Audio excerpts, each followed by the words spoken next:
Tere päevast, minu nimi on Uko Pleive, tulen Eesti Maaülikooli Polliaiandusuuringute Keskusest. Me ilmselt kõik kasutame igapäevaselt taimseid ekstrakte. Kes praegu mõtleb, et ta ei ole kasutanud täna, siis mõtleme tund aega tagasi, jõime kohvi, tegime teed. Et tänapäeva toiduainete tööstuses tegelikult nad vajavad standardiseeritud ja valmis ekstrakte, mida saaks kasutada siis kosmeetikatööstuses, farmaatsias, toiduainete tööstuses. Ja mina arvan siin, et Eestis on üks võimalus just selle valdkonda kuidagi parandada või seda tootmist arendada.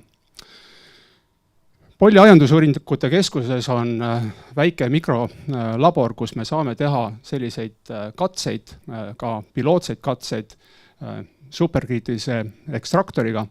Superkriitiline ekstraktor on tehnoloogia, mida on maailmas võrdlemisi palju kasutatud.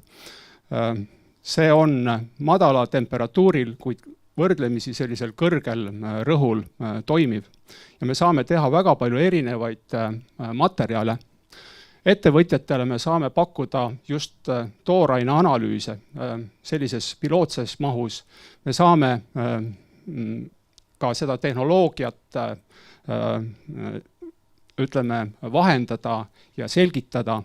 Nii et väga palju võimalusi. Me oleme teinud erinevaid ekstrakte Eesti taimedest ja ka putukatest, et see valdkond on tegelikult maailmas aina laienev, kasvav trend, et me kasutame ka putukaid.